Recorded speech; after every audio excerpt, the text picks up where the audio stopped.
Hello friend. Sociology with Dhruv Dikshit channel में आज से मैंने स्टार्ट किया है पर्यटन का समाजशास्त्र। जी हाँ, बीए द्वितीय वर्ष समाजशास्त्र में elective paper sociology of tourism रखा गया है। इस पे अलग अलग विषयों पे चर्चा कर रहा हूँ। आज बात की थी पर्यटन क्या है, पर्यटन की परिभाषा, पर्यटन किसे कहते हैं। अब पर्यटन के इतिहास पे अब ये दूसरा लेक्चर है, पर्यटन का इतिहास। पर्यटन एक पुरानी विधा है। पाषाण युग में ऐसे कई प्रमाण मिलते हैं कि मानव उत्तम वातावरण, जहाँ का अच्छा माहौल होता था, अच्छा वातावरण होता था।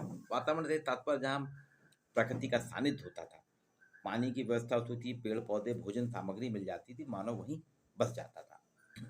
लेकिन जैसे जैसे जलवायु परिवर्तन हुए, भोजन की अप्राप्तता हुई, भोजन नहीं मिलता, तो मनुष्य अपना बसाहट छोड़कर एक स्थान से दूसरे स्थान पे घूमने लगता था, या कभी दूसरे शक्तिशाली समूह के आक्रमण के डर से भी मनुष्य घर छोड़ देता था। मतलब प्राचीन काल से ही मनुष्य एक स्थान पे रहा नहीं, इधर से उधर शिफ्टिंग होती रही।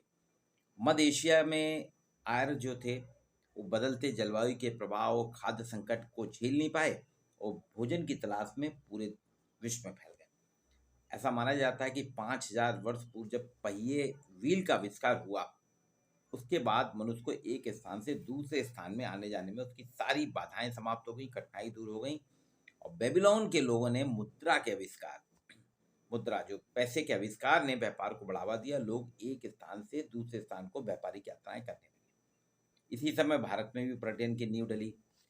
ऐसा माना जाता है मोहनजोदड़ो और हड़प्पा की जो सभ्यता है 3500 वर्ष पुरानी, उस युग में भारतीयों को मुद्रा और पहिए का ज्ञान हो गया था। उन्होंने मुद्रा बना ली थी, पैसे का चलन होने लगा था, लेन देन में, व्यापार में मुद्रा का चलन होता था और पहिए का ज्ञान हो गया था। और यहीं से पर्यटन की शुरुआत हुई, ऐसा माना जाता है। भारत में पर्यटन की शुरुआत का कारण दो थे, एक तो व्यापारिक और धार्मिक। क्योंकि भारतीय संस्कृति धर्म प्रधान संस्कृति, यहाँ साधु संत हिमालय में एकांत में चले जाते थे या दक्षिण भारत में घने जंगलों में तपस्या करते थे, जहाँ वो आश्रम बनाते थे। शंकराचार्य जी ने देखिए 4 धामों की स्थापना की है, वो भी पर्यटन ही है। शिक्षा और साधना का केंद्र थे ये साधु संतों के आश्रम। इनके यहाँ लोग आते थे तो ये पर्यटन और व्यापार होता था। इसी तरह से मिस्र की सभ्यता जो है 3000 वर्ष ईसा पूर्व, मिस्र में लोग पर्यटन के लिए जाते थे। बेबीलोन के राजा शुलेगी मिस्र के उर प्रांत में शासन करते थे। उनके दस्तावेजों में ऐसा लिखा है कि पर्यटकों के लिए उन्होंने अच्छी सड़कें, बाग बगीचे और रेस्ट हाउस, विश्राम गृहों का निर्माण किया था। अलेक्जेंड्रिया के मिस्र के पास अलेक्जेंड्रिया में जो लाइट हाउस था, समुद्र में दिशा सूचक, वो उस वह का एक आश्चर्यजनक वस्तु मानी जाती। तो आस पड़ोस के देशों के पर्यटक उसको देखने आते थे। अच्छे मौसम में ही अधिकतर पर्यटन किया जाते थे, पर्यटन के लिए निकलते थे तो सुरक्षा के लिए समूह में यात्रा करते थे, अकेले नहीं करते थे। और जब सुरक्षित यात्रा करके वापस आते थे तो उत्सव मनाते थे, जिसमें गाना बजाना, नाच गाना, नृत्य, संगीत, खाना पीना होता था। इसी तरह प्राचीन काल में लगभग सभी साहसिक यात्राएं फिनिशिया के निवासियों ने की। उन्होंने समुद्री यात्रा से सारी सीमाओं को तोड़कर पश्चिमी अटलांटिक महासागर और दक्षिण में अफ्रीका महाद्वीप तक यात्रा की। 11वीं ईसा पूर्व की बात है ये। उन्होंने सड़कों के साथ साथ नदियों पर पुल भी बनाए, जिससे सड़कों की लंबाई कम हो और यात्रा सहज हो जाए। मुद्रा को विनिमय का एक जरिया बनाया, जिससे यात्रियों को अपनी खाद्य सामग्री साथ में ले जाना न पड़े, जहाँ जाएं वहाँ मुद्रा का विनिमय करके जरूरत की खाद्य सामग्रियाँ या आवश्यक चीज़ें खरीद सकें। सड़कों के किनारे फिनिशिया में सराय और दुकानों की स्थापना हुई। ईरान साम्राज्य के विस्तार भी काफ़ी हुआ, उसने भी सड़क परिवहन पर जोर दिया और बग्गी गाड़ी में 4 पहिए लगवाए ताकि गाड़ी आसानी से दौड़े, और गाड़ी में छत भी लगवाई।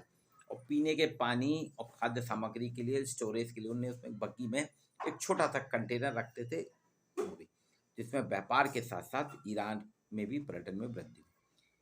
यूनान में जब हम देखते हैं, यूनान में राजनीतिक और सामरिक उत्थान के साथ साथ 9 विद्याएं पारंगत थी।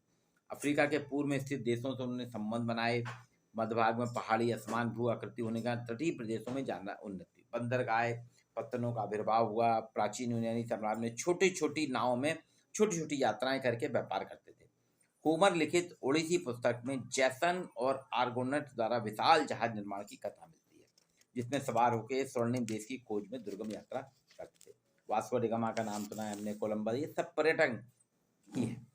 हेरोडोटस ने 5वीं ईसा पूर्व में फिनिशिया में स्पाइनर ग्रीस काले सागर में क्षेत्रों का भ्रमण किया, पर्यटन किया और वहाँ के निवासी, वहाँ की संस्कृति, वहाँ के आचार विचार, वहाँ की पारंपरिकता के विषय में विस्तार से वर्णन किया।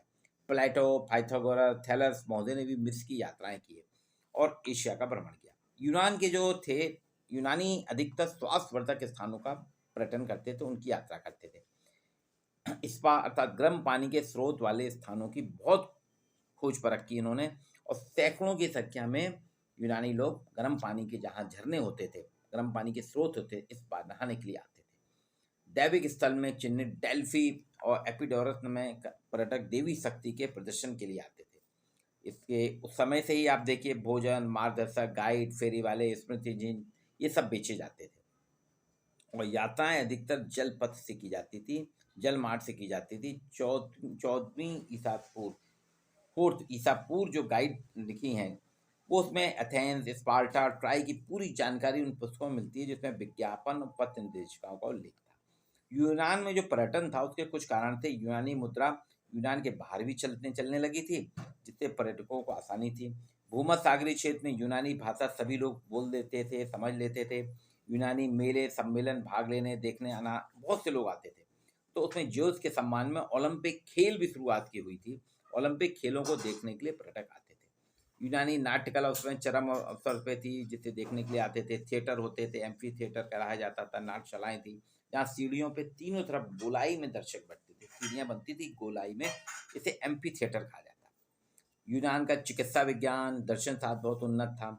यूनान में कई नगर साम्राज्य थे जहाँ एथेंस जो कि बहुत ही फेमस था, यहाँ पर्यटकों की भीड़ बहुत ज़्यादा होती थी और यहाँ पे लोगों के रहने के लिए भोजन, आवास, गीत संगीत, मनोरंजन और जुआ खेलने का भी प्रावधान था। जुआ खेलने के लिए भी कई लोग पर्यटन करते थे। यूनान में स्थानीय गाइड और पथ प्रदर्शक होते थे जो पर्यटकों को पर्यटन संबंधी सलाह देते थे और सुरक्षित पर्यटन कराते थे। यूनान के बाद आप रोम में देखिए, रोमन काल में भी पर्यटन अपने चरम अवसर पर था। समुद्री पथों पर रोमन सेना की पहरेदारी थी। रोमन मुद्रा भी हर जगह चलने लगी थी और लैटिन सर्वमान्य भाषा बन चुकी थी।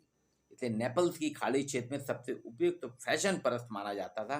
लोग यहाँ पे जाके अपना एक घर बनाते थे और रहते थे और यातायात व्यवस्था का विकास काफी हुआ। तो रोम में भी काफी कुछ पर्यटन होता था।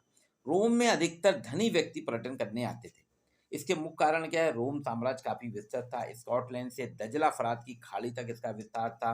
रोमन मुद्रा उस समय सभी जगह चलती थी।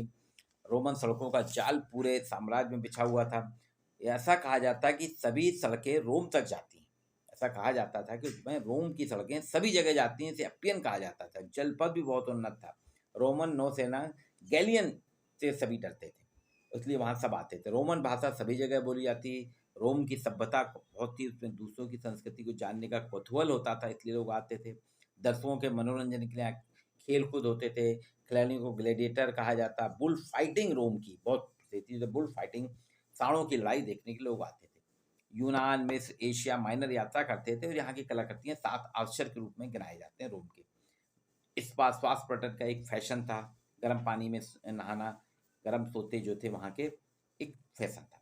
शिक्षा का विकास के साथ लोग पढ़ने के लिए भी आते थे। भारत में भी अगर हम देखें, वैदिक काल से कृषि अवस्था में, कृषि जो अर्थव्यवस्था थी हमारे, इसमें मुर्दादायनी फसलों का उत्पादन विदेशों में निर्यात। हमारे यहाँ के मसाले सभी जगह जाते थे, दूर दराज तक। इस्पात, अस्त्र, विभिन्न औजार, सूती वस्त्रों का निर्यात होता था। प्राचीन यूनानी हिब्रू ग्रंथों में भी कहा है कि भारत एक धनी संपदाशाली देश के रूप में इसका वर्णन है। हिब्रू में भारत से पश्चिमी एशिया, यूरोप स्थल मार्ग से जुड़ा हुआ था। खेल कूद, धार्मिक क्रियाओं का वर्णन होता है, तीज त्योहार के दौरान किए जाते थे। रामायण महाभारत में अनेक प्रतिस्पर्धाओं का उल्लेख है। कौटिल्य के अर्थशास्त्र में भी कहा गया है कि भारतीय समाज व्यापारियों के लिए सबसे सम्मानजनक, प्रतिष्ठा और संपन्न देश था। व्यापारिक सामग्रियों की बीमा, मूल्यों की स्थिरता, नाप तोल, सोने चांदी तांबे का विनिमय होता था। पर्यटन को बहुत ज़्यादा महत्व दिया जाता है। हमारे यहाँ राजधानी केंद्र थे पर्यटन के। बौद्ध युग में संघों का भ्रमण कर बौद्ध धर्म का प्रचार प्रसार करा जाता था। अहिंसा का प्रचार, ये भी एक पर्यटन का था। धर्म प्रचार, कई काफिले हमारे यहाँ थे, खैबर के दर्रे से आते जाते थे। नदियों की सैर होती थी कई जगह। एक सिल्क रूट कहलाता था, रेशम पथ। प्राचीन युग में पूर्वी देशों के लिए अच्छा और प्रचलित पथ था रेशम पथ, सिल्क रूट, जो चीन से मध्य पूर्व के देशों को जोड़ता था। कुछ बाधाओं कट्टाओं के बाद भी पर्यटक उसकी अनदेखा करते थे, और क्योंकि कोई विकल्प नहीं था उससे जाते थे। 2000 ईसा पूर्व बने इस पथ का महत्व सिद्ध करता है कि उन दिनों में व्यापार व्यवसाय के लिए अत्यधिक संख्या में यहीं से यात्री यात्रा करते थे। इसका कई किताबों में उल्लेख है। पथ के किनारे इस पर सिल्क रूट जो है, इसके किनारे कई विक्रय केंद्रों का विकास हुआ, जैसे रेशम, कांच, महीन सूती वस्त्र, चाय, चावल, मसालों का क्रय विक्रय होता था। ये सब भारत से जाते थे। यहाँ विचार विनिमय भी होता था। यहाँ की यात्राएं छोटी छोटी होती थी, व्यापारिक केंद्र पास पास थे। संपूर्ण यात्रा टुकड़ों में होती थी। अधिकतर ठंड के मौसम में यात्रा होती थी। दुर्गम पथ बाधाओं से भरा था, फिर भी धनोपार्जन यहाँ अच्छा होता था, यात्री आते थे। दिशा ज्ञान के लिए सितारे और ग्रहों का सहारा ले जाता था। तारे जो आसमान के तारे हैं, ग्रह उनका सहारा लेते थे। पर्यटकों से राजस्व लिया जाता था, जिस धन से उन्हें बेहतर सुविधाएं दी जाती थी। नगर को विकसित करने के लिए भी यहाँ धन था। सड़क किनारे यात्री कई प्रकार के तकनीकी कौशलों पर बातचीत करते थे, और इधर से ज्ञान लेके दूसरी जगह पहुंचाते, दूसरी जगह का ज्ञान। सिंचाई, पेड़ पौधे, छपाई, कागज, बारूद का आविष्कार भी इसी रूट के विस्तार के कारण हुआ है। तो पर्यटन सिर्फ पर्यटन मात्र नहीं था, घूमने के लिए नहीं था। कई लोग कई कारणों से प्राचीन काल से पर्यटन करते आए हैं। एक दूसरे से अंतर संबंध के कारण पर्यटन एक मुखी ना होकर बहुमुखी होता था, उसमें गति आई। पर्यटन के कारण कई नए व्यवसायों का जन्म हुआ। पर्यटन स्थानीय पर्यटकों की रुचि के अनुसार चुनते थे, जैसे व्यापार, मनोरंजन होता था। धार्मिक पर्यटन भी होता था। एक देश से दूसरे देश में लोग धर्म की धार्मिक स्थान, जैसे भारत में तो इस्लाम भी आए, यहूदी आए, ईसाई, ये सब धर्मगुरु यहाँ आते थे, और यहाँ पे पर्यटन के साथ साथ अपने धर्म का प्रचार करते थे। पर्यटक किसी धार्मिक मंशा से नहीं, बल्कि मेले या दूसरे पर्यटकों के साधु संतों की क्रियाकलाप को देखने आते थे। कुंभ का मेला तो सिर्फ इसलिए हजारों विदेशी आते थे यहाँ देखने की क्या है। 12 साल में हर 4 जगह होता है, और इसमें इतनी लाखों की भीड़ जुटती है, और 3-3 महीने तक रहते हैं लोग वहाँ। तो उसको धार्मिक ज्ञान के साथ साथ ज्ञानी, संस्कृतिवान और चिंतक भी होते थे, तो वहाँ आते थे। तो आजकल देखा जाए, वास्तव में समाजशास्त्र में पर्यटन को एक अन्य नाम से पढ़ा जा रहा है।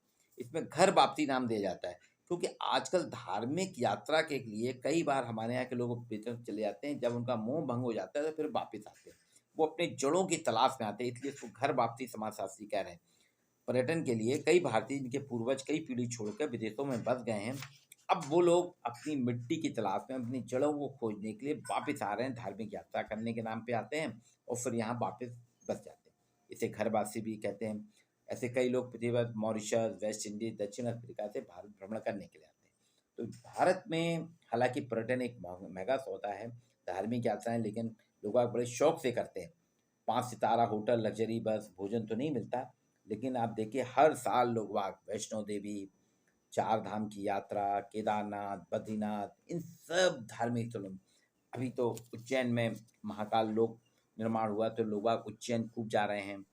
बड़े बड़े हमारे यहाँ संत लोग हैं, वो अपनी कथाएं करते हैं, तो उसमें जाते हैं। पर्यटन धार्मिक पर्यटन है।